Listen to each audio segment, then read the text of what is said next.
जय हिंद दोस्तों, स्वागत है आप सभी का एकमात्र स्टडी प्लेटफॉर्म अपना 91 पर। दोस्तों, आज मैं आप लोगों के बीच सेट नंबर 2 लेकर के आया हूं प्लेटफॉर्म का। और सेट नंबर पहले 1 मैं करवा चुका हूं। ठीक है, ये प्लेटफॉर्म का जो रुक्मणी प्रकाशन से नवीन सर द्वारा निर्मित है। ठीक है, ये सेट फर्स्ट मैं करवा चुका हूं, ये सेट सेकंड है। यदि आप लोग अभी तक सेट फर्स्ट नहीं देखे हैं तो जा करके देख लीजिए, इसी चैनल पे अवेलेबल है। ये सेट नंबर दूसरा है। दोस्तों, यदि आप लोग अभी तक सेट नहीं लगाए हैं तो कम से कम क्वेश्चन को भी किसी के वीडियो के थ्रू देख लीजिए। ठीक है, क्योंकि कई बार देखा गया है कि इसी प्लेटफॉर्म के सेट से हूबहू क्वेश्चन उठा करके एग्जाम में डाल दिया गया है। कई बार देखा गया है कई एग्जामों में। ठीक है दोस्तों, तो चलिए बिना समय गवाए वीडियो स्टार्ट करते हैं। हम लोग के सामने पहला नंबर क्वेश्चन है, प्रेरित धारा की दिशा निम्न में से किसके द्वारा प्राप्त होता है। तो प्रेरित धारा का दिशा जो है किसके द्वारा प्राप्त होता है, तो इसका सही आंसर हो जाएगा ऑप्शन नंबर डी। क्या हो जाएगा? Option number D. ठीक है, चलिए अगले क्वेश्चन को पढ़ते हैं। हम लोग के सामने अगला क्वेश्चन है, एक 100 वाट का बिजली का बल्ब 10 घंटे जलता है तो 5 रुपये प्रति यूनिट की दर से कितना विद्युत खर्च होगा। ठीक है, एक 100 यानी कि 100 वाट का बिजली का बल्ब 10 घंटे जलता है तो 5 रुपये प्रति यूनिट की दर से कितना विद्युत खर्च होगा। ठीक है, तो इसका सही आंसर हो जाएगा ऑप्शन नंबर ए, इसका 5 यूनिट हो जाएगा। ठीक है, चलिए अगले क्वेश्चन को बढ़ते हैं।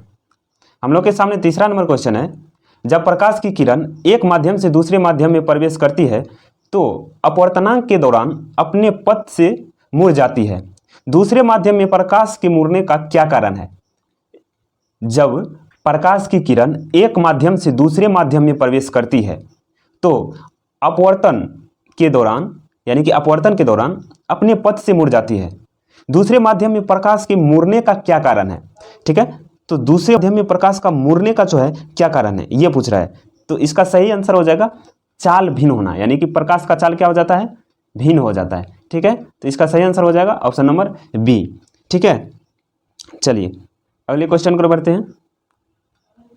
हम लोग के सामने चौथा नंबर क्वेश्चन है, किसी एक समान वृत्तीय गति में वेग सदिश एवं त्वरण सदिश इस रूप में किससे संबंधित होते हैं। ठीक है, वेग सदिश एवं त्वरण सदिश इस रूप में किससे संबंधित होते हैं। ठीक है, तो इसका सही आंसर हो जाएगा ऑप्शन नंबर बी, एक दूसरे पर लंबवत होते हैं। एक दूसरे पर क्या होते हैं, लंबवत होते हैं। ठीक है, चलिए पांचवा नंबर क्वेश्चन की ओर बढ़ते हैं। हम लोग के सामने है, निम्न में से कौन सा ग्राफ गुरुत्व के अंतर्गत स्वतंत्र रूप से गिरने वाले किसी वस्तु के वेग समय परिवर्तन को प्रदर्शित करता है। निम्न में से कौन सा ग्राफ गुरुत्व के अंतर्गत स्वतंत्र रूप से गिरने वाली किसी वस्तु के वेग समय परिवर्तन को प्रदर्शित करता है। ठीक है, वेग समय परिवर्तन को प्रदर्शित करता है। तो इसका सही आंसर क्या हो जाएगा, इसका सही आंसर हो जाएगा ऑप्शन नंबर ए। ठीक है, चलिए अगले क्वेश्चन को बढ़ते हैं। हम लोग के सामने छठवां नंबर क्वेश्चन है, अनुप्रस्थ तरंग में माध्यम की कण किस प्रकार गति करती है। अनुप्रस्थ तरंग में माध्यम के कण किस प्रकार गमन करती है। ठीक है, तो इसका सही आंसर हो जाएगा लंबवत दिशा में संचरण की दिशा में कंपन करते हैं। लंबवत दिशा में संचरण की दिशा में कंपन करते हैं। चलिए अगले क्वेश्चन को बढ़ते हैं। हम लोग के सामने सातवां नंबर क्वेश्चन है, निम्न में से किस स्थिति में कुंडली में कोई भी विभवांतर प्रेरित नहीं होगा। निम्न में से किस स्थिति में कुंडली में कोई भी विभवांतर प्रेरित नहीं होगा। ठीक है, तो चलिए पढ़ते हैं ऑप्शन। किसी क्षण चुंबक के एक स्थिर कुंडली की ओर गतिमान होने पर, किसी कुंडली के एक स्थिर क्षण चुंबक की ओर गतिमान होने पर, कुंडली और क्षण चुंबक दोनों के समान चाल से समान दिशा में गतिमान होने पर, कुंडली और क्षण चुंबक के समान चाल से एक दूसरे के और गतिमान होने पर। तो इसका सही आंसर क्या हो जाएगा, इसका सही आंसर आप लोग बताइए। इसका सही आंसर हो जाएगा तीसरा नंबर, कुंडली और क्षण चुंबक दोनों एक समान चाल से समान दिशा में गतिमान होने पर। तो इसका सही आंसर हो जाएगा केवल 3, यानी कि ऑप्शन नंबर ए। चलिए क्वेश्चन की ओर बढ़ते हैं, अगले क्वेश्चन को बढ़ते हैं। अगला क्वेश्चन है 8 नंबर, किसी क्षण चुंबक के चुंबकीय क्षेत्र से संबंधित निम्न कथनों पर विचार कीजिए। किसी क्षण चुंबक के चुंबकीय क्षेत्र से संबंधित निम्न कथनों पर विचार कीजिए। ठीक है, तो इसमें पहला नंबर है, इसमें परिमाण और दिशा दोनों होते हैं। चुंबकीय क्षेत्र रेखाएं बंद वक्र होती है, तो ये तो सही बात है, दूसरा नंबर। ठीक है, इसमें परिमाण और दिशा दोनों होते हैं, तो ये भी सही बात है।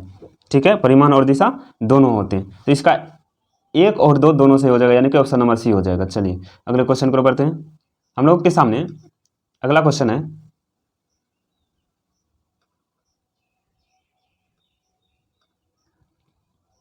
C60 एक अणु है जिसमें ये किसके रूप में व्यवस्थित 60 कार्बन परमाणु होते हैं। ठीक है, तो इसका सही आंसर हो जाएगा, इसका सही आंसर हो जाएगा ऑप्शन नंबर सी, 12 पंचभुज और 20 षटभुज होते हैं। ठीक है, चलिए अगले क्वेश्चन को बढ़ते हैं। हम लोग के सामने 10वां नंबर क्वेश्चन है, एक निश्चित तर्क के अनुसार 8, यानी कि ये रीजनिंग से क्वेश्चन है, 840 से संबंधित है, समान तर्क के अनुसार 315 से संबंधित है, समान तर्क के अनुसार करते हुए 52 निम्नलिखित में से किससे संबंधित है। तो 52 किससे, तो 8 को 5 से मल्टीप्लाई किया गया, तो 8 पंचे 40, 3 को 5 से मल्टीप्लाई करते 3 पच्चे 15। ठीक है, तो 52 को 5 से कर दिए तो 5 दूनी 10 और 25 25, 1 26, यानी कि इसका सही आंसर हो जाएगा ऑप्शन नंबर डी। ठीक है, यहाँ पे देखिए 8 को 5 से मल्टीप्लाई किया गया तो 40 हो गया। ठीक है, यहाँ पे 3 को 5 से मल्टीप्लाई किया गया तो क्या हो गया, 15 हो गया। और उसी प्रकार से 52 को 5 से मल्टीप्लाई कर दिया जाएगा तो यहाँ पे 260 आ जाएगा। ठीक है, इसका सही आंसर हो जाएगा डी। चलिए अगले क्वेश्चन पर बढ़ते हैं। दोस्तों रीजनिंग में टाइम लग जाता है, इसीलिए हम सिर्फ आंसर बताएंगे इसका। ठीक है, चलिए नीचे दी गई आकृति में कितने त्रिभुज है। ठीक है, नीचे दी गई आकृति में कितने त्रिभुज है, तो इसका सही आंसर हो जाएगा आपका 7। इसका सही आंसर हो जाएगा 7। देखिए 1 हो गया, 2 हो गया, 3 ये वाला, उसके बाद 4, उसके बाद 5, 6 और 7, सीधा सीधा है, और कहीं तो त्रिभुज बन ही नहीं रहा है। ठीक है, तो इसका सही आंसर हो जाएगा 7। चलिए अगले क्वेश्चन को बढ़ते हैं। 12वां नंबर क्वेश्चन है, दिए गए पैटर्न में ध्यानपूर्वक अध्ययन करें और दिए गए विकल्पों में से संख्या को चयन करें जो इसमें प्रश्न चिन्ह के स्थान पे है। तो जो प्रश्न चिन्ह के स्थान पे है उसका बोल रहा है चयन करने के लिए, तो यहाँ पे जो है, ठीक है, तो इसका सही आंसर हो जाएगा दोस्तों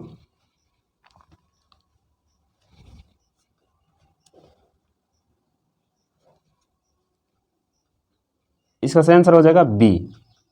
क्या हो जाएगा, बी। ठीक है, चलिए अगले क्वेश्चन पर बढ़ते हैं।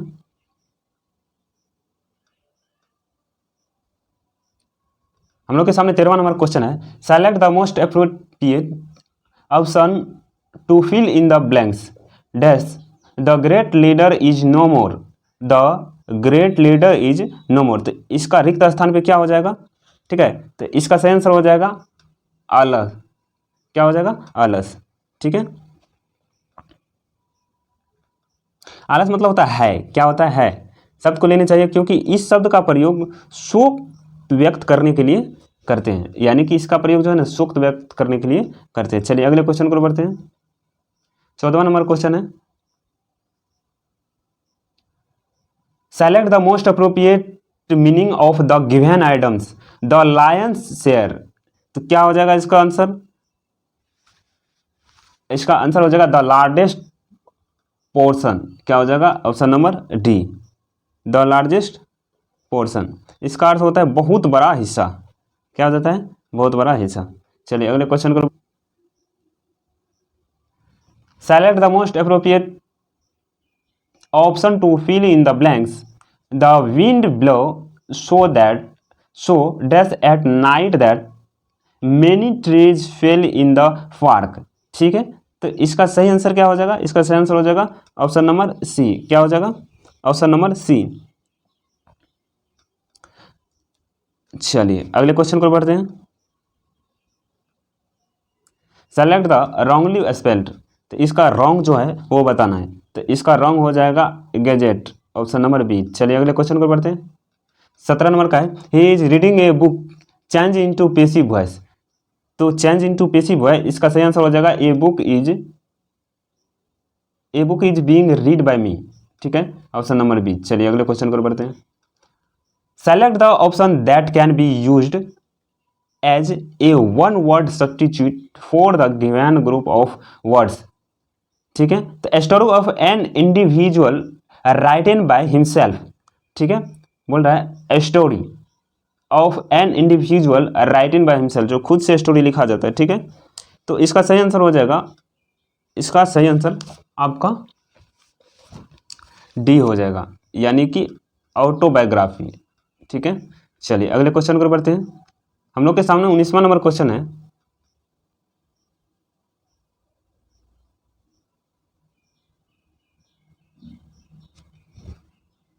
Select the most appropriate synonym of the given word, यानी कि समानार्थी शब्द बोल रहा है जो समान है इसके।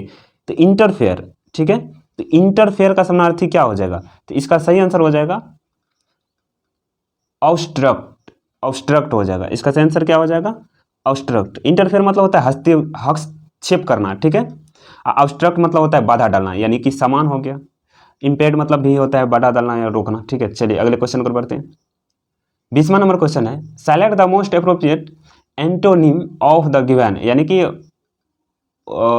विलोम शब्द पूछ रहा है, यानी कि इसका उल्टा शब्द पूछ रहा है। ठीक है, तो 20 नंबर का हो जाएगा आपका सॉलिड हो जाएगा। होल मतलब क्या होता है? होल मतलब होता है खोखला, सॉलिड मतलब होता है ठोस। ठीक है, चलिए अगले क्वेश्चन को बढ़ते हैं। 21वां नंबर क्वेश्चन है, वाक्य में त्रुटिपूर्ण भाग का चयन कीजिए, यदि कोई त्रुटि ना हो तो डी का चयन कीजिए। वीर सैनिक कहते हैं कि हम विद्रोही शत्रु का नाश करेंगे। वीर सैनिक कहते हैं कि हम विद्रोही शत्रु का नाश करेंगे। ठीक है, तो इसका सही आंसर क्या हो जाएगा? इसका सही आंसर हो जाएगा ऑप्शन नंबर बी, यानी कि त्रुटि की हम विद्रोही शत्रु, ये हो जाएगा इसका आंसर कि हम विद्रोही शत्रु, यानी कि शत्रु है तो विद्रोही तो होगा ही। तो इसके जगह पे ये होना चाहिए कि वीर सैनिक कहते हैं कि हम शत्रु का नाश करेंगे, हम शत्रु का नाश करेंगे, विद्रोही शत्रु नहीं होना चाहिए। चलिए अगले क्वेश्चन को बढ़ते हैं। दुख ही जीवन की कथा रही, क्या कहूँ आज जो नहीं है, आज जो कहीं नहीं, यह किसकी प्रसिद्ध उक्ति है? दुख ही जीवन की कथा रही, क्या कहूँ आज जो कहीं नहीं, यह किसकी प्रसिद्ध उक्ति है, युक्ति है? तो ये किसकी है? तो ये सुमित्रानंद पंत का हो जाएगा। क्या हो जाएगा इसका सही आंसर?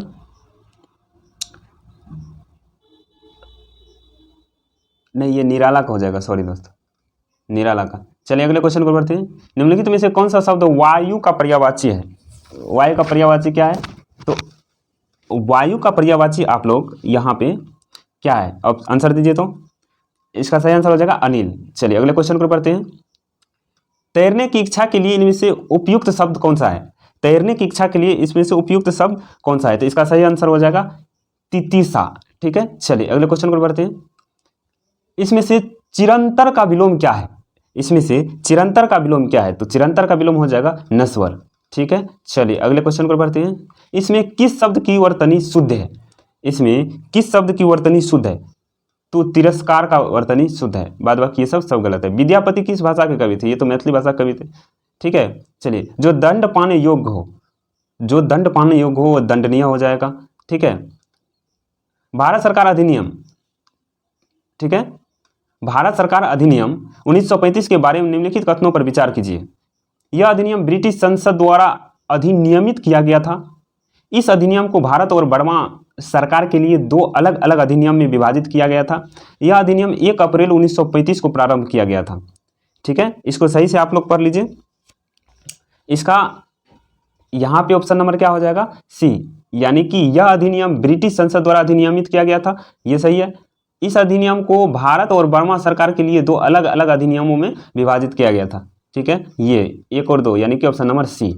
चलिए अगले क्वेश्चन को बढ़ते हैं। हम लोग के सामने 30वां नंबर क्वेश्चन है, 42वें संविधान संशोधन अधिनियम किस वर्ष पारित हुआ? तो 42वें संविधान संशोधन अधिनियम 1976 में पारित हुआ। ठीक है, 31वां नंबर क्वेश्चन है, भारत के वर्तमान राष्ट्रपति का कर्म है? तो भारत का वर्तमान राष्ट्रपति कर्म 15वां हो जाएगा। क्या हो जाएगा? 15वां, ऑप्शन नंबर डी। ठीक है, चलिए अगले क्वेश्चन को बढ़ते हैं। निम्नलिखित में से कौन सा संविधान उत्तर संस्था है? तो संविधान उत्तर संस्था कौन सा है? तो ये योजना आयोग नहीं है। ठीक है, उस सब संविधान से जुड़ी हुई है। भारतीय संविधान का अनुच्छेद 44 का उद्देश्य क्या है?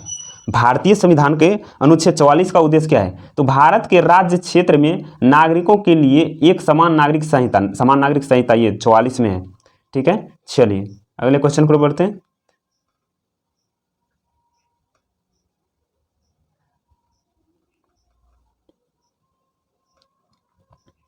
हम लोग के सामने 34वां नंबर क्वेश्चन है, भारत में सूक्ष्म वित्त संस्थानों की संवहनीयता से संबंधित आयाम क्या है? भारत में सूक्ष्म वित्त संस्थानों की संवहनीयता से संबंधित आयाम क्या है? ठीक है, तो इसका सही आंसर हो जाएगा बी। क्या हो जाएगा? बी, दाता निधि पर निर्भरता। ठीक है, चलिए अगले क्वेश्चन को बढ़ते हैं। हम लोग के सामने 35वां नंबर क्वेश्चन है, एसएचजी बैंक लिंकेज आंदोलन के महत्वपूर्ण लक्ष्य का नेतृत्व आरबीआई के समर्थक से डैश ने किया था? आरबीआई के समर्थक से किसने किया था? ठीक है, तो इसका सही आंसर हो जाएगा ऑप्शन नंबर बी, नाबार्ड ने किया था। नाबार्ड की स्थापना कब हुई थी दोस्तों? नाबार्ड की स्थापना हुई थी 1982 ईस्वी में, यानी 12 जुलाई 1982 ईस्वी। चलिए अगले क्वेश्चन को बढ़ते हैं। भारत सरकार द्वारा ग्रामीण युवाओं को स्वरोजगार हेतु प्रशिक्षण योजना किस वर्ष शुरू की गई? स्वराज यानी कि स्वरोजगार हेतु प्रशिक्षण योजना, तो स्वरोजगार हेतु ये ऑप्शन नंबर ए हो जाएगा। ठीक है, चलिए अगले क्वेश्चन को बढ़ते हैं। भारतीय क्रांति की जननी किसे कहा जाता है? भारतीय क्रांति की जननी जो है मैडम भिकाजी कामा को बोला जाता है। ऑप्शन नंबर डी हो जाएगा। गुलाम वंश के संस्थापक कौन थे? तो गुलाम वंश के संस्थापक, यहाँ पे गुलाम वंश के संस्थापक कौन हो जाएगा? कुतुबुद्दीन ऐबक हो जाएगा। यदि वही वास्तविक संस्थापक हो बोल देगा तो गुलाम वंश के वास्तविक संस्थापक इल्तुतमिश को कहा जाता है। ठीक है, चलिए अगले क्वेश्चन को बढ़ते हैं। भारत में ग्रैंड ट्रंक रोड किसके शासनकाल में बनाए गए थे? तो ये शेरशाह सूरी के शासनकाल में बनाए गए थे। कवि कालिदास किसके राजकवि थे? तो ये समुद्रगुप्त विक्रमादित्य का था। किसका? सॉरी, चंद्रगुप्त विक्रमादित्य का। ऑप्शन नंबर सी हो जाएगा 40 का, ऑप्शन नंबर सी। चलिए अगले क्वेश्चन को बढ़ते हैं। बोल रहा है, निम्नलिखित में से किस नेता ने बिहार में 1857 के विद्रोह का नेतृत्व किया था? तो यह हो जाएगा कुंवर सिंह। कुंवर सिंह की मृत्यु 1858 में हुआ था। चलिए, कौन सुमेलित नहीं है? सुमेलित, इसमें कौन सा सुमेलित नहीं है? ठीक है, तो इसका सही आंसर हो जाएगा ऑप्शन नंबर डी, अर्जेंटीना का Na3ALF6 इसका नहीं होगा। अर्जेंटीना का सूत्र अर्जेंटाइल है, सॉरी, अर्जेंटाइल का सूत्र होता है Ag2S। ठीक है, चलिए अगले क्वेश्चन को बढ़ते हैं। पीएच पेपर पर तरल नमूने की एक बूंद डाली गई, यह देखा गया कि पीएच पेपर का रंग नीला हो जाता है। तरल नमूना निम्न में से कौन सा है? ठीक है, नीला हो जाता है, तो तरल नमूना निम्न में से कौन सा है? ठीक है, तो इसका सही आंसर हो जाएगा सोडियम बाइकार्बोनेट का घोल है। क्या? सोडियम बाइकार्बोनेट का घोल। निम्नलिखित में कौन सा धातु वर्ग विद्युत धनात्मक गुण को बढ़ते हुए क्रम में दर्शाते हैं? तो बढ़ते हुए क्रम को दर्शाना है। ठीक है, तो इसका सही आंसर हो जाएगा, सबसे ज्यादा हो जाएगा, सबसे ज्यादा ये GCS, उसके बाद RB, उसके बाद K, उसके बाद लिथियम। ठीक है, ऑप्शन नंबर ए हो जाएगा। चलिए अगले क्वेश्चन को बढ़ते हैं। निम्न में सत्य कथन का चयन कीजिए। निम्न में सत्य कथन का चयन कीजिए। ठीक है, बोल रहा है, उपधातु अर्धचालक की भांति व्यवहार करती है। सही बात है। स्टील एक मिश्र धातु है, बिल्कुल सही बात है। धातु इलेक्ट्रॉनिक चालक होती है, इसमें से सभी हो जाएगा, ऑप्शन नंबर डी। चलिए अगले क्वेश्चन को बढ़ते हैं। बोला विरंजक चूर्ण CaOCl2 किस प्रकार का लवण है? ठीक है, तो विरंजक चूर्ण जो है मिश्रित लवण है। क्या हो जाएगा? मिश्रित लवण। चलिए अगले क्वेश्चन को बढ़ते हैं। 47 नंबर क्वेश्चन है, नीचे दिए गए कथनों पर विचार कीजिए और सही उत्तर का चयन कीजिए। बोल रहा है, डावेराइनर ने प्लेटिनम का उत्प्रेरक के रूप में पहला परीक्षण किया और तत्वों के समान त्रिक की खोज की, जिससे तत्वों की आवर्त सारणी का विकास हुआ। ठीक है, आगे देखते हैं। ये पहला नंबर था।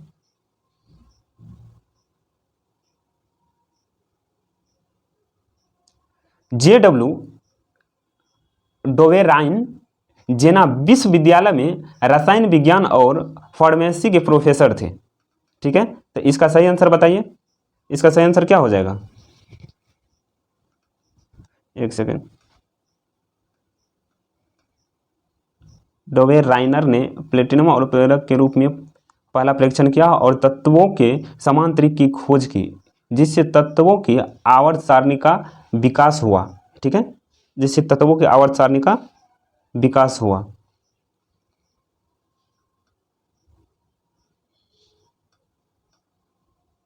सही बात है वो। और JW डोवेराइन जेना विश्वविद्यालय में रसायन विज्ञान और फार्मेसी प्रोफेसर थे। सही बात है, तो इसका सही आंसर हो जाएगा ऑप्शन नंबर सी। चलिए, दोनों कथन सत्य हैं।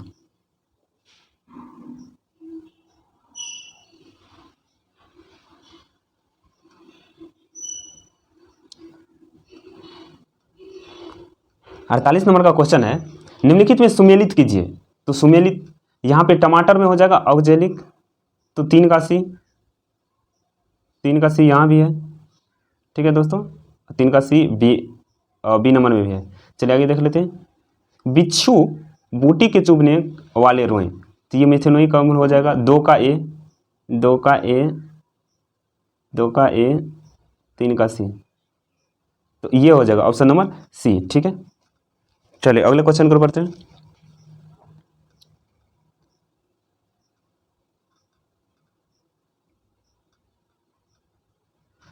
बोल रहा है प्लास्टर ऑफ पेरिस का रासायनिक नाम क्या है? तो प्लास्टर ऑफ पेरिस का कैल्शियम सल्फेट हेमीहाइड्रेट, इसका सही आंसर सी हो जाएगा। चलिए अगले क्वेश्चन को पढ़ते हैं। 50वां नंबर क्वेश्चन है, निम्नलिखित में से कौन सा अंग अप्रयुक्त या क्षतिग्रस्त बिंबाणु को हटाने में सक्षम है? निम्नलिखित में से कौन सा अंग अप्रयुक्त या क्षतिग्रस्त बिंबाणु को हटाने में क्या है, सक्षम है? तो इसका सही आंसर हो जाएगा ऑप्शन नंबर सी, तिल्ली। ठीक है, तिल्ली अंग अप्रयुक्त या क्षतिग्रस्त बिंबाणु को हटाने में सक्षम है। तिल्ली या पिलिहा, इसी को पिलिहा कहा जाता है, एक अंग है जो सभी रीढ़धारी प्राणियों में पाया जाता है। ठीक है, यह पुरानी लाल रक्त कोशिकाओं को नष्ट करने का कार्य करता है तथा रक्त का संचित भंडार भी करता है। तिल्ली रोग निरोधक तंत्र का एक भाग होता है।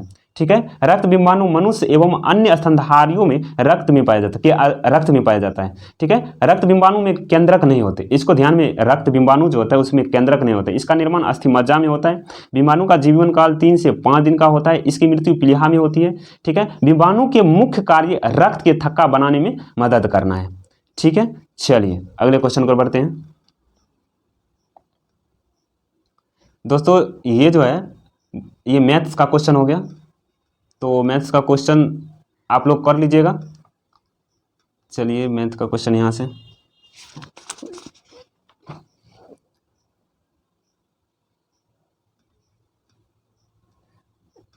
तिहत्तर नंबर क्वेश्चन से बोला, निम्न में से कौन सा हार्मोन, एक सेकंड दोस्तों, कहीं इधर तो ना आएगा।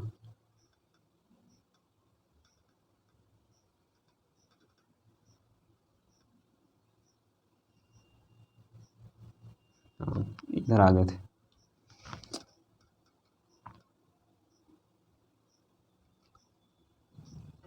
हम लोग के सामने 59 नंबर क्वेश्चन है, निम्नलिखित पर विचार कीजिए। रोलेक्ट एक्ट के विरुद्ध आंदोलन, खेरा आंदोलन, चंपारण सत्याग्रह, अहमदाबाद मिल हड़ताल।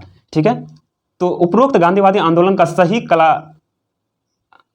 कलानुक्रम क्या है? तो सही पहले कौन सा हुआ था ये बताने के लिए बोल रहा है। ठीक है, तो इसका सही आंसर क्या हो जाएगा?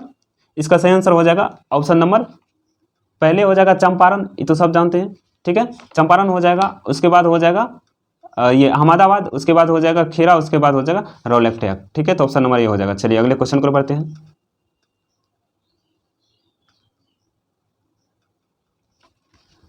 भारतीय राष्ट्रीय कांग्रेस का अध्यक्ष निर्वाचित होने वाला प्रथम यूरोपीय था।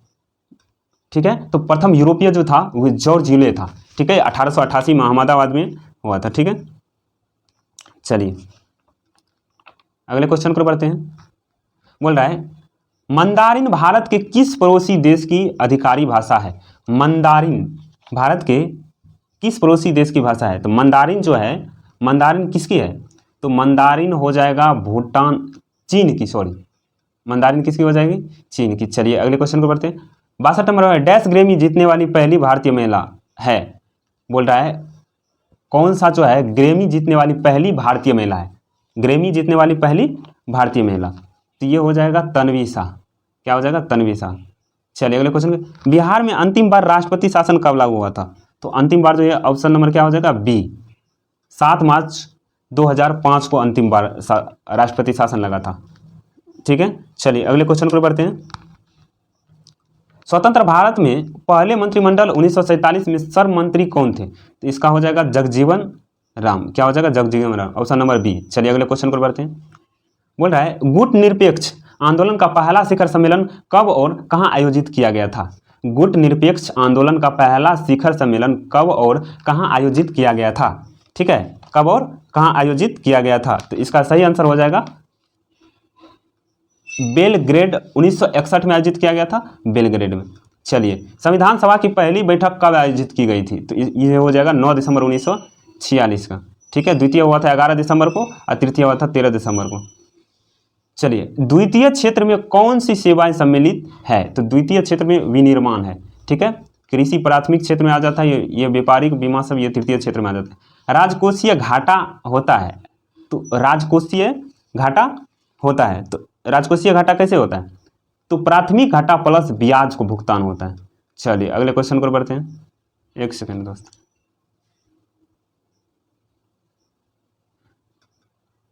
उत्पादन का अर्थ होता है, उत्पादन का अर्थ क्या होता है? तो उत्पादन का अर्थ होता है उपयोगिता का सृजन, यानी कि उपयोगिता का सृजन। उत्पादन का अर्थ क्या होता है? उपयोगिता का सृजन। चलिए, गुल्लक बच्चा बैंक कहाँ अवस्थित है? तो ये पटना में अवस्थित है। चलिए अगले क्वेश्चन को बढ़ते हैं। बोल रहा है विश्व की सबसे बड़ी मूंगा चट्टान जिसे ग्रेट बैरियर रीफ के नाम से जाना जाता है कि भौगोलिक स्थिति क्या है?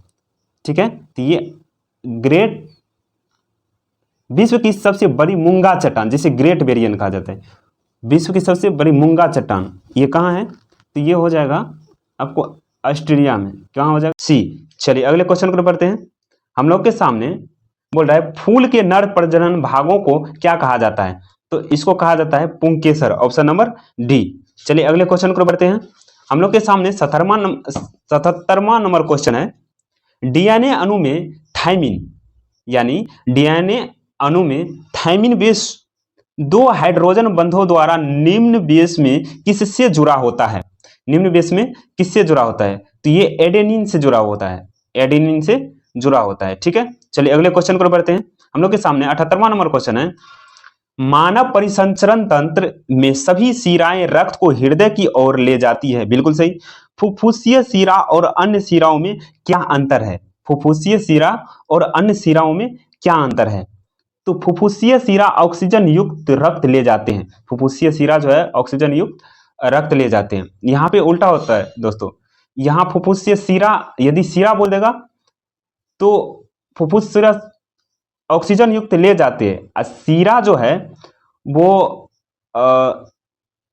वहां पे मतलब धमनी जो है ले जाते हैं और शिरा जो है बेकार चीज को बाहर लाते हैं फेफड़ा की तरफ। ठीक है, जब फुफ्फुस लग जाएगा तो शिरा और धमनी का जस्ट उल्टा हो जाएगा। चलिए 79 नंबर क्वेश्चन है। बोल रहा है एमबिल का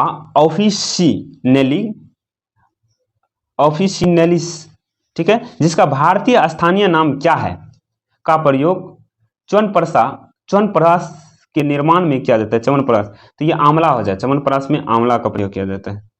ठीक है, चलिए अगले क्वेश्चन पर बढ़ते हैं। हम लोग के सामने माध्यमों 1 और 3 अपवर्तनांक क्रमांक 1.3.1 टू 1.3.8 और 1.44 है। यदि माध्यमों में प्रकाश की चाल क्रमश v1, v2 और v3 है तो उनके बीच निम्न में से कौन सा संबंध सही है? तो उसके बीच में कौन सा संबंध सही है? तो इसका सही आंसर हो जाएगा डी। चलिए अगले क्वेश्चन पर बढ़ते हैं। ठीक है, अगला क्वेश्चन मैथ का है दोस्तों। अगला क्वेश्चन मैथ का है, तो इसका सही आंसर हो जाएगा ऑप्शन नंबर ए। 81 का ऑप्शन नंबर ए आंसर बता देते हैं। 82 का हो जाएगा ऑप्शन नंबर डी 64√3 और 83 का हो जाएगा डी 10 हो जाएगा, सॉरी 83 का डी होगा, सही बात है, 83 का डी और 84 का भी डी। ठीक है, चलिए अगले क्वेश्चन को बढ़ते हैं। 50वां नंबर का बी हो जाएगा आंसर, 50वां नंबर क्या हो जाएगा? बी। चलिए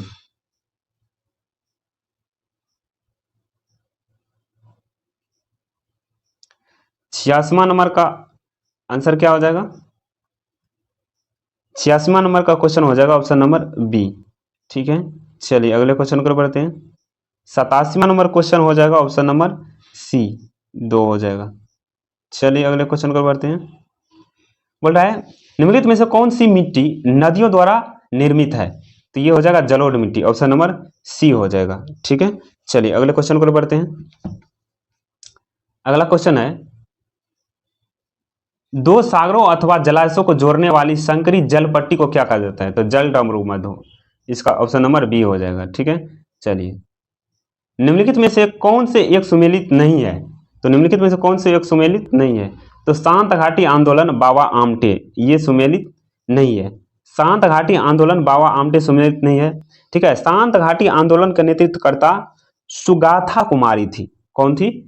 इसका शांत घाटी आंदोलन का सुगाथा कुमारी। नर्मदा बचाओ आंदोलन, ये मेघा पाटेकर सही है। चिपको आंदोलन SL बहुगुणा, सुंदरलाल बहुगुणा। अब पीको आंदोलन यानी कि पी हेगड़े, ये सही है। शांत घाटी आंदोलन बाबा आमटे, ये सही नहीं है। शांत घाटी आंदोलन का नेतृत्व कौन किया था? तो सुगाथा कुमारी की थी। ठीक है, चलिए अगले क्वेश्चन को बढ़ते हैं। भारत की जलवायु वर्णन करने के लिए प्रयुक्त सामान्य शब्द, तो ये हो जाएगा समान शब्द उष्णकटिबंधीय मानसून। चलिए अगले क्वेश्चन को बढ़ते हैं। बोल रहा है महाबोधि मंदिर कहाँ स्थित है? तो महाबोधि मंदिर गया में स्थित है। चलिए अगले क्वेश्चन को बढ़ते हैं। बोल रहा है 1921 में कितने विश्व भारती नामक प्रसिद्ध शैक्षणिक संस्थान की स्थापना की गई? 1921 में किसने विश्व भारती यानी कि विश्व भारती किया था 1921 में? रविन्द्रनाथ टैगोर। कौन किए थे?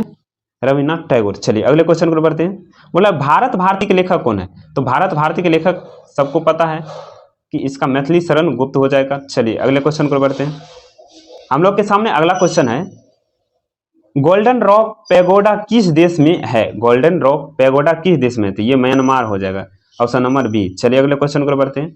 हम लोग के सामने 96 नंबर क्वेश्चन है, वर्ष 2024 के लिए अंतरराष्ट्रीय चीनी संगठन ने अपना अध्यक्ष किस देश को घोषित किया? ठीक है, तो अपना वर्ष 2024 के लिए अंतरराष्ट्रीय चीनी संगठन ने अपना अध्यक्ष किस देश को घोषित किया? तो इसका सही आंसर हो जाएगा भारत। क्या हो जाएगा? भारत। चलिए अगले क्वेश्चन को बढ़ते हैं।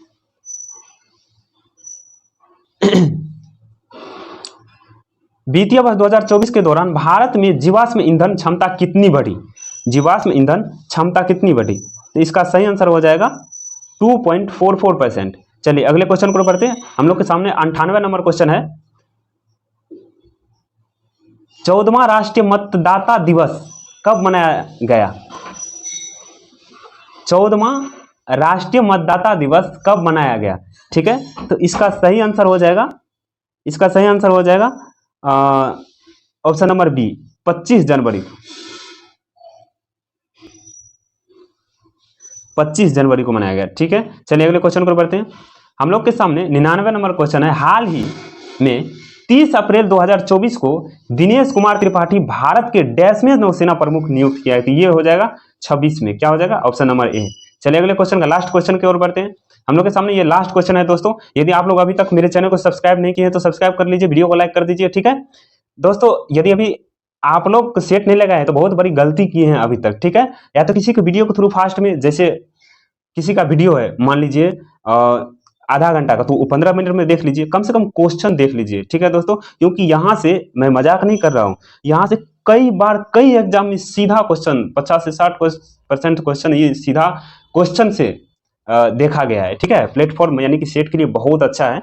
तो चलिए 100वां नंबर क्वेश्चन है, किस देश में दुनिया की पहला 6G डिवाइस लॉन्च किया गया है? तो इसका सही आंसर हो जाएगा जापान। क्या हो जाएगा? जापान। चलिए जय हिंद दोस्तों, वीडियो में लास्ट तक बने रहने के लिए बहुत बहुत धन्यवाद।